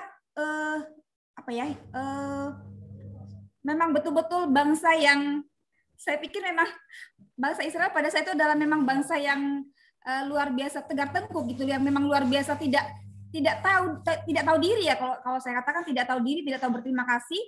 Dan polanya selalu berulang-ulang, harus ada hakim dulu yang datang, diingatkan kembali, baru mereka kembali menyembah Tuhan. Dan itu terjadi terus-menerus sampai ke, kalau kita katakan tadi ada yang 40 tahun, 80 tahun, berarti sampai ke anak-anak mereka, cucu-cucu mereka, begitu ya Bu ya? Iya, jadi kelihatannya ini adalah siklus yang terus-menerus selama zaman hakim-hakim. Ya, jadi bahkan ini kira-kira terjadi sekitar 300 tahun tuh, begitu terus siklusnya. Kalau begitu, mungkin kalau dilihat apakah Allah tidak apa ya Bu ya, tidak pernah lelah gitu ya Bu menghadapi bangsa ini dengan pola yang seperti itu terus menerus gitu. Karena itu sebenarnya ya banyak orang berpikir bahwa Allah di PL itu kagak sabar, ya cepet banget sudah langsung menghukum. Tidak, Allah itu sabarnya luar biasa. Bayangkan ya siklus seperti itu 300 tahun. Saudara, kalau kita yang jadi Allah, kalau saya jadi Allah, oke lah sekali, 2 kali, 3 kali diampuni, sesudah itu saya habisin kali ya umat yang tegar tengkuk seperti itu. Tapi Allah kita adalah panjang sabar. Karena itu jangan pernah berpikir bahwa Allah di PL itu tidak panjang sabar. Allah di PL sama dengan Allah di PB ya, penuh dengan anugerah dan panjang sabar ya. Karena itu memang loh, Allah itu luar biasa panjang sabarnya. Bahkan tadi saya mengatakan kata berseru itu tidak harus ada nuansa pertobatan. Umat itu kalau sengsara berseru kepada Tuhan, sama seperti kita kalau sudah mendapatkan musibah pasti berseru kepada Tuhan. Apakah akan bertobat dari kesalahan kita, itu adalah hal yang berbeda ya. Tetapi ketika kita diberikan hal-hal yang buruk, kita pasti berseru kepada Tuhan ya. Karena itu memang Allah kita adalah Allah yang luar biasa sebenarnya kasih karunia dan anugerahnya. Jadi memang panjang sabar Tuhan itu mungkin tidak bisa kita bayangkan, tapi hati-hati. Panjang sabar Tuhan bukan berarti Tuhan tidak mungkin murka. Karena itu ketika sudah murka, Tuhan menjual mereka ke tangan musuh ya, dan itu tentu saja menunjukkan Tuhan murka ya, dan bisa dibiarkan 8 tahun, 18 tahun, 20-an tahun dianiaya. Ya, dan ini tentu saja waktu yang cukup panjang ya. Bahkan ada satu hakim yang dikatakan 40 tahun tuh, umat itu 40 tahun itu satu generasi kan. Itu benar-benar mereka dianiaya. Iya, baik Bu, terima kasih. Baik, masih ada pertanyaan? Kalau masih ada kami persilahkan. Kita masih ada waktu. Saya mau bertanya. Ya, silakan Kak Ifai. Ya, silakan ya. Kak. Sebetulnya ini pertanyaan seperti refleksi atau seperti mau konfirmasi dari Ibu Ina gitu ya. Jadi kan bangsa Israel itu waktu dipimpin oleh Yosua, mereka keluar dari tanah Mesir ke tanah Kanaan, dan Allah memberikan mereka tanah Kanaan di mana susu dan madunya katanya sangat melimpah ya, artinya mungkin tanahnya sangat subur. Dan mereka juga, sisa-sisa mereka itu masih melihat bagaimana perbuatan Allah memberikan tulah kepada Mesir sebanyak 10 kali, dan bahkan Allah membelah Laut Teberau, membuat mereka menyeberang. Itu kan satu keajaiban yang luar biasa ya. Lalu Allah mengajarkan kepada mereka, waktu mereka sudah mulai berdiam di tanah Kanaan, di Ulangan 6 seperti yang Ibu katakan tadi, ajarkan kepada anakmu siapa itu Allah. Ketika engkau berdiri, ketika engkau duduk, ketika engkau makan, ketika engkau melihat bintang, katakan, oh itu bintang Tuhan yang ciptakan. Ketika apapun yang kamu lakukan, ajarkan kepada anak-anakmu. Nah, tapi ceritanya generasi demi generasi setelah mereka, bahkan masih satu generasi yang hilang dari sejak Yosua, mereka sudah lari kepada Baal, kepada Allah lain. Tetapi Allah terus berbelas kasihan, terus menolong, mengirimkan hakim-hakim gitu ya, dan menolong mereka. Nah, saya jadi terpikir, apakah hati manusia itu sedemikian tegar tengkuknya atau jahatnya, sehingga mungkin memang Allah tahu itulah kecenderungan hati manusia, sehingga untuk memberikan keselamatan yang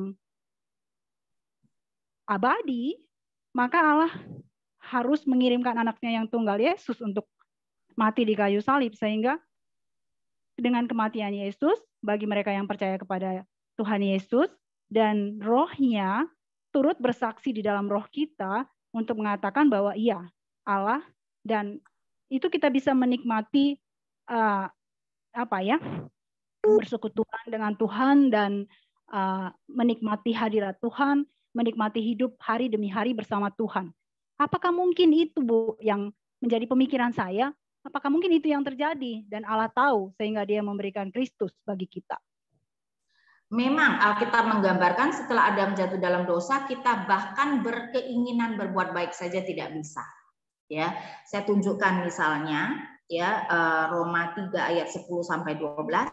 Seperti ada tertulis, tidak ada yang benar seorang pun tidak ada seorang pun yang berakal budi, tidak ada seorang pun yang mencari Allah.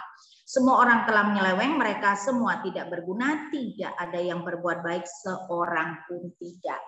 Jadi memang Alkitab menggambarkan karena Adam jatuh dalam dosa, natur kita adalah natur yang berdosa, kita tidak bisa berbuat baik.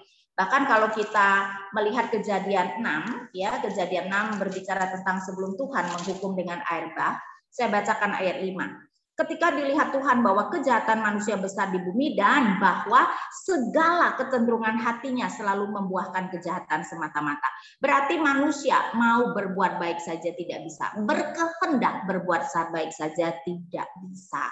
Ya karena itu kenapa memang manusia kemudian perlu seorang juru selamat. Karena itu digambarkan sebenarnya ya setelah Adam jatuh dalam dosa kita itu tidak bisa berbuat baik. Bahkan yang bisa kita lakukan hanya berbuat jahat saja. Karena itu bahkan setelah kita menjadi orang percaya, betul setelah kita menjadi orang percaya kita bisa berbuat baik, tapi kecenderungan kita tetap berbuat jahat. Ya, Paulus mengatakan manusia lama kita masih terus berusaha untuk mencengkram manusia baru kita. Kan itu sebagai orang percaya pun kita butuh anugerah Tuhan untuk bisa melakukan tindakan yang baik. Kan itu ya jelas kita butuh keselamatan. Karena memang kita tidak mungkin bisa menyelamatkan diri sendiri. Mencari Allah saja nggak mungkin bisa kok. Dan tidak ada seorang pun yang mencari Allah. Jadi kita, karena apa? Karena digambarkan ketika Adam jatuh dalam dosa, kita semua manusia lahir dengan mati rohani. Ketika Adam dan Hawa memakan pohon pengetahuan tentang yang baik dan yang jahat, mereka langsung mati secara rohani walaupun tidak langsung mati secara fisik. Dan semua keturunan Adam dan Hawa mati secara rohani. Dari mana kita bisa tahu? Efesus 2 ayat 1 mengatakan seperti ini ya. Paulus mengatakan Efesus 2 ayat 1. Saya tunjukkan Efesus 2 ayat 1. Kamu dahulu sudah mati karena pelanggaran-pelanggaran dan dosa-dosamu. Pasti Paulus berbicara tentang mati rohani. Nggak mungkin cuman Efesus sebelumnya pernah mati suri semua, kan nggak mungkin ya. Pasti ini mati rohani. Dan dijelaskan di ayat 2, kamu hidup di dalamnya karena kamu mengikuti jalan dunia ini, karena kamu mentaati penguasa kerajaan angkasa, yaitu roh yang sekarang sedang bekerja di antara orang-orang durhaka. Kita semua mati rohani dan taat kepada iblis, penguasa kerajaan angkasa. Dan memang digambarkan dunia ini artinya semua manusia diserahkan ke tangan iblis. Karena itu kenapa Yesus perlu menyelamatkan kita dari kerajaan iblis, dibawa masuk ke dalam kerajaan surga. Jadi itulah keadaan kita. Karena itu kenapa saya percaya bahwa harus Roh Kudus yang melahirbarukan kita, menghidupkan kerohanian kita, baru kita bisa mencari Allah, kita bisa beriman dan bertobat, baru kita bisa berbuat baik. Itu pun kecenderungan kita masih terus jatuh dalam dosa. Nanti ya setelah di langit baru dan bumi baru, baru kita tidak bisa berdosa lagi. Iya, baik, terima kasih Bu Ina. Ibu-ibu, kita masih ada waktu kurang lebih 10 menit lagi untuk sesi diskusi. Jika masih ada pertanyaan bisa langsung disampaikan atau juga bisa diketik di kolom chat. Silakan. Masih ada waktu.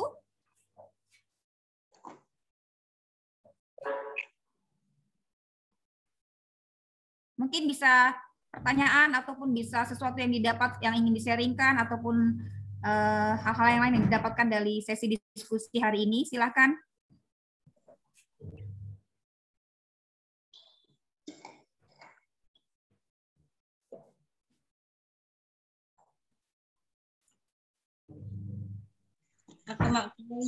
Ya, silakan Kak Surtiani Saragi. Silakan Kak. Makasih. Makasih juga buat Ina buat penjelasannya. Bu, aku mau tanya. Itu memang dari zaman Israel waktu di Mesir sampai di hakim-hakim, apakah mereka tidak memperkatakan firman Tuhan kepada anak-anaknya, makanya mereka sering jatuh seperti itu ya Bu? Kan istilahnya udah zaman hakim yang tadi kan aman 40 tahun. Berarti kurasa mungkin mereka tidak memperkatakan firman Tuhan atau kebesaran Tuhan yang apa yang mereka alami. Kan firman Tuhan mengatakan, katakanlah kepada anak cucumu baik waktu malam atau di kapanpun. Apakah mereka tidak menceritakan kebesaran Tuhan? Makanya bangsa Israel itu seringkali jatuh berulang-ulang kali. Terima kasih Bu. Kelihatannya secara umum adalah demikian. Tentu saja kita tidak tahu ya apa yang dilakukan orang ya. Tetapi kelihatannya secara umum itu seperti demikian ya. Di dalam PL hanya segelintir umat yang sungguh-sungguh percaya ya. Dan tentu saja kita tahu bahwa orang tua memegang peran yang sangat baik atau sangat berat ya, sangat sangat berat lah ya, peran yang sangat besar ya. Karena itu seharusnya betul itu merupakan tanggung jawab utama orang tua. Jadi kemungkinan itu yang terjadi ya. Dan jangan lupa loh ya, orang zaman kuno enggak punya Alkitab di rumah loh ya. Jadi mereka itu pada setiap Sabat pergi ke sinagoge dan mendengar, dan apa yang mereka dengarkan itu yang seharusnya mereka ajarkan kepada anak-anak. Tapi kemungkinan sekali memang banyak yang tidak mengajarkan dengan baik ya, atau tidak mengajarkannya. Gak usah orang zaman dulu, sekarang aja yang kita yang punya Alkitab di rumah ya.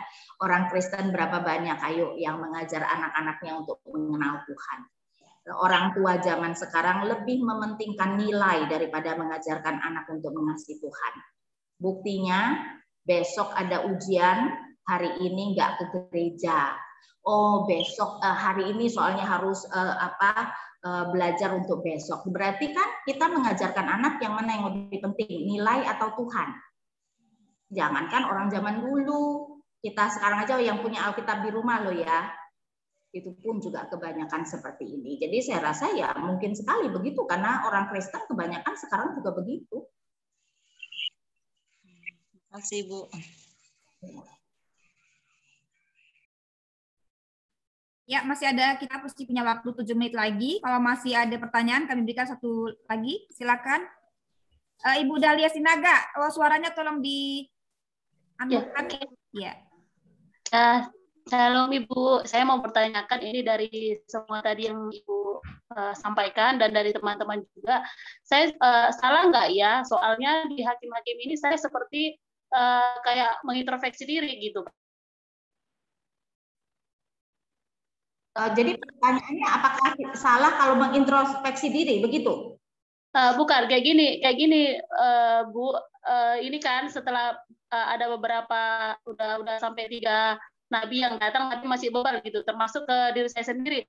Tuhan sudah ajarkan banyak hal, termasuk dari semua kejadian dalam hidup saya, termasuk dari sakit penyakit atau keadaan ekonomi gitu. Nah, saya masih memiliki dosa-dosa kesayangan atau apa yang belum bisa saya lepaskan seperti itu. Apakah itu juga apakah itu bisa dikaitkan dengan hakim-hakim ini? Karena saya yang mengetahui iman saya kepada Tuhan dan saya tahu pelanggaran apa yang saya perbuat atau dosa-dosa sekecil apa atau dosa kesayangan yang nggak bisa saya lepaskan. Meskipun saya sudah melihat Tuhan menghajar saya lewat orang lain atau lewat apa yang terjadi dalam hidup saya, bahkan Tuhan juga mengirimkan orang-orang yang untuk merangkul saya menjelaskan bagaimana kita harus berdiri dengan kebenaran firman itu gitu. Apakah saya salah mengaplikasikan hakim-hakim itu ke seperti itu? Itu yang saya ini kan, Ibu. Nah, Paulus memang mengatakan bahwa segala firman, dan maksud Paulus terutama adalah PL karena waktu itu kan kanon PB belum ada, ya. Itu memang adalah supaya saya bacakan 2 Timotius 3 ayat 16. Segala tulisan yang diilhamkan Allah memang bermanfaat untuk mengajar, untuk menyatakan kesalahan, untuk memperbaiki kelakuan dan untuk mendidik orang dalam kebenaran. Jadi ya memang seharusnya setiap firman yang disampaikan dari kitab apapun, kita harus merefleksikannya kepada diri kita. Hal-hal yang baik kita mungkin berpikir apakah kita sudah melakukan, hal-hal yang tidak baik yang dilakukan oleh tokoh-tokoh Alkitab, nah itu adalah untuk menyatakan kesalahan, dikatakan Tuhan, untuk memperbaiki kelakuan. Ya, jadi ya seharusnya memang kita setiap kali mendengar firman yang disampaikan merefleksikannya dan mengaplikasikannya ke dalam diri kita. Itu adalah tujuan dari firman. Jadi Alkitab diberikan bukan hanya supaya kita tahu sejarah Israel, bukan. Itu adalah firman yang disampaikan kepada kita. Sehingga ketika kita mendapatkan prinsipnya dan kita kemudian merefleksikan ya seperti hari ini terutama kita melihat betapa umat begitu mudah untuk menyembah berhala. Dan kita perlu bertanya, apakah kita seperti itu? Mungkin kita orang Kristen tidak ada patung berhala di rumah, ya, tapi kita tahu bahwa kita juga mudah menyembah berhala. Berhala itu bisa berupa uang, berupa kuasa, bahkan mungkin orang-orang yang kita kasihi, bahkan mungkin pelayanan kita. Kalau sudah lebih penting dari Tuhan, itu adalah berhala kita. Ya, karena itu kemudian kita mungkin bisa merefleksikan.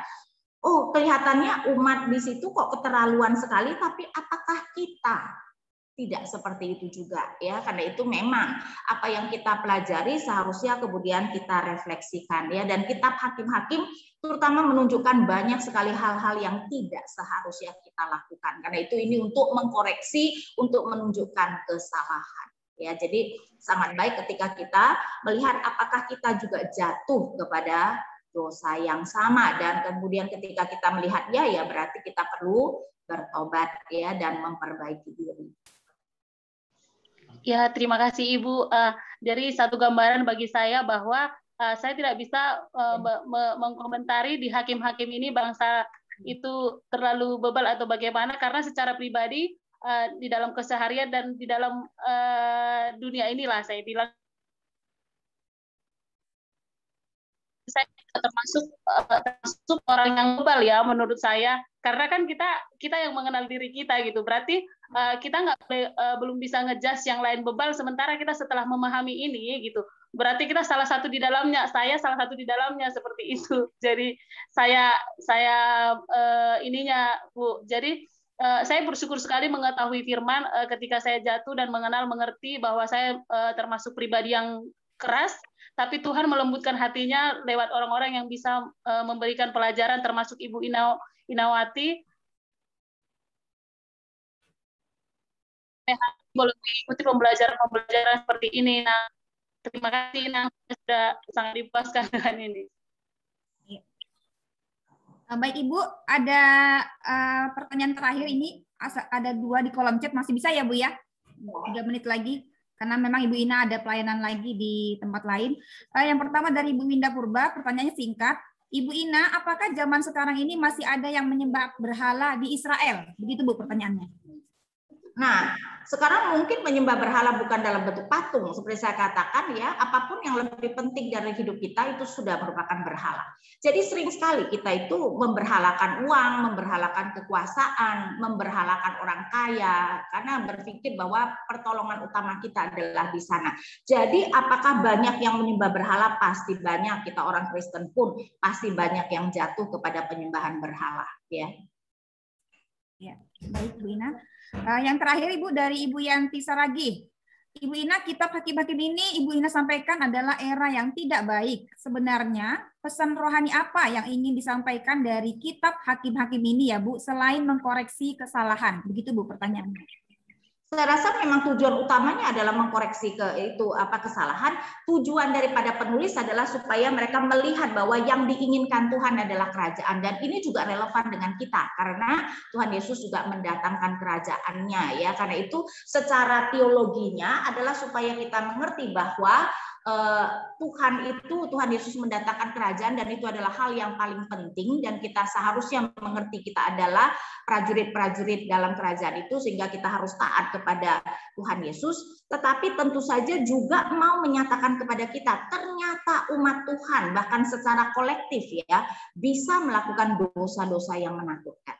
Dan itu harus membuat kita, seperti kata Paulus, menjalankan keselamatan kita dengan takut dan gentar. Jangan berpikir bahwa gereja tidak bisa jatuh kepada kesalahan yang menakutkan. Kalau kita lihat sejarah gereja, abad-abad pertengahan, gereja selama berabad-abad. Jadi bukan cuma zaman hakim-hakim loh ya. Zaman gereja ini, gereja berabad-abad berada di dalam kegelapan. Dan itu berarti kita harus waspada, bukan hanya secara pribadi, tetapi mungkin secara gereja lokal kita, bahkan secara gereja secara umum. Karena Tuhan ternyata bisa membiarkan gereja berjalan dalam kegelapan. Dan bukan 1-2 hari, bukan 1-2 tahun, bisa beratus-ratus tahun lamanya. Dan itu harus membuat kita gentar. Ya. Baik, terima kasih Bu Ina karena sesi diskusi waktunya sudah habis. Satu lagi, Mak Kay. Iya Kak? Satu lagi, sedikit lagi. Oh, masih ada, silakan Kak terakhir. Ya, silakan. Ya, silakan. Terima kasih Bu Ina. Ini dari tadi saya merenungkannya seperti ini, Bu. Apakah gambaran hakim-hakim dulu yang ketika ada hakim-hakim bangsa Israel bertobat? Lalu gambarannya itu sekarang, kalau dihubungkan dengan sekarang, misalnya kan para pendeta, para majelis, kira-kira apa relevansinya itu? Peran daripada, kan itu mengingatkan para hakim-hakim itu supaya umat itu bertobat. Itu yang pertama. Yang kedua adalah melihat kondisi sekarang. Saya pikir apa yang terjadi di zaman hakim-hakim itu adalah justru memang akan terjadi juga sekarang. Kan kecintaan orang kepada firman Tuhan itu sangat rendah, Bu. Rendah sekali gitu ya. Mungkin banyak orang bisa penuh ke gereja, tapi kecintaan kepada firman Tuhan itu belum tentu. Nah, yang ingin saya tanyakan adalah seperti bangsa Israel, bisa mereka berseru, tapi mereka tidak bertobat. Tuhan berbelas kasihan. Bagaimana dengan kondisi sekarang? Begitu rame, lalu kita kan nggak tahu nih siapa yang berseru tapi bertobat. Ternyata bagaimana itu kira-kira kita mengantisipasinya ya Bu ya, sebagai gumulan lah ini. Terima kasih Bu. Tentu saja ya, pemimpin itu sangat berpengaruh. Karena itu memang sebuah gereja lokal saya yakin sangat terpengaruh oleh siapa yang menjadi gembala sidangnya dan majelisnya. Karena itu kenapa Paulus berkata hati-hati di dalam memilih penatua. Kan yang memerintah itu seharusnya penatua ya, hamba-hamba Tuhan bersama dengan majelis kan kalau bahasa kita. Kan itu kita harus berhati-hati di dalam pemilihan majelis Bapak Ibu sekalian. Ya, kita orang Kristen sering sekali memilih majelis berdasarkan aku kenal, tapi tidak tahu kerohaniannya. Padahal Paulus memberikan kriteria yang sangat jelas. Seorang penatua seharusnya seorang yang benar-benar mempunyai reputasi baik, cinta Tuhan, pandai mengajar dan sebagainya. Karena itu mungkin yang harus kita praktekkan adalah mulai sekarang kalau memilih majelis, ayolah cari tahu siapa di antara calon-calon yang penatua itu adalah orang-orang yang kelihatannya memang kita percaya cinta Tuhan. Karena memang gereja ke arah mana sangat tergantung kepada para pemimpinnya, ya. Dan dalam hal itu memang kita harus melihat bahwa apa yang terjadi pada zaman hakim-hakim sangat relevan, karena itu tidak ada bagian Alkitab yang sebenarnya tidak relevan. Jadi jangan berpikir bahwa zaman hakim-hakim tidak mungkin terjadi pada zaman sekarang. Pengkhotbah mengatakan tidak ada yang baru di bawah matahari. Umat tetap melakukan kesalahan yang sama. Karena itu walaupun kita sekarang dalam zaman yang sangat berbeda, tetapi kesalahan-kesalahan yang sama bisa kita lakukan. Karena itu sekali lagi ini harus menjadi teguran kita, ya, dan kita kemudian harus merefleksikannya. Dan berarti memang betul sekarang pandemi semua orang berseru kepada Tuhan, tapi kan seperti saya katakan, kalau kita susah pasti berseru. Soal bertobat belum tentu. Nah, dan kalau itu soal pribadi, ya, kita tidak bisa mengetahui orang sungguh-sungguh bertobat atau tidak, tapi yang bisa kita refleksikan ketika kita berseru minta tolong kepada Tuhan, sebenarnya kita itu benar-benar nggak kemudian berkomitmen mau taat kepada Tuhan. Setiap kita pasti masih banyak dosa, kan? Apakah kita kemudian berkomitmen untuk menjalankan kehidupan sebagai orang Kristen dengan lebih baik lagi, ya? Karena itu kita perlu merefleksikannya. Sekali lagi, berseru kepada Tuhan bukan berarti kita pasti sudah bertobat.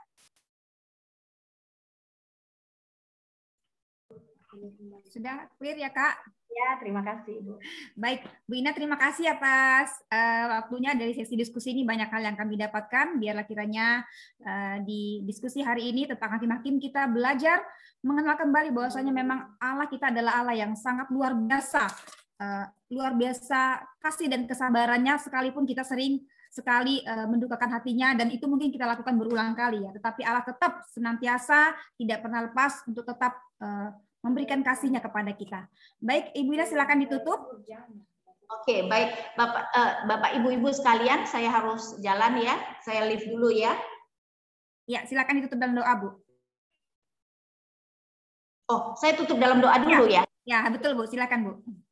Bapa kami di surga, kami bersyukur Bapa jika kami boleh menyelesaikan intro dan hakim-hakim 1 sampai 3. Kiranya Tuhan apa yang sudah kami pelajari tidak hilang begitu saja, tetapi perlu kami gumulkan dan renungkan di dalam kehidupan kami, supaya apa yang mungkin menjadi teguran-teguran dan kesalahan-kesalahan yang dilakukan itu boleh kemudian kami perhatikan, supaya kami boleh merefleksikan apakah kami sudah jatuh kepada kesalahan yang sama atau kiranya mencegah kami melakukan kesalahan-kesalahan yang sama. Tuhan kiranya yang memberkati setiap usaha kami, dan kami berdoa hanya di dalam nama Tuhan kami Yesus Kristus. Amin. Oke, Bapak Ibu, saya leave dulu, ya.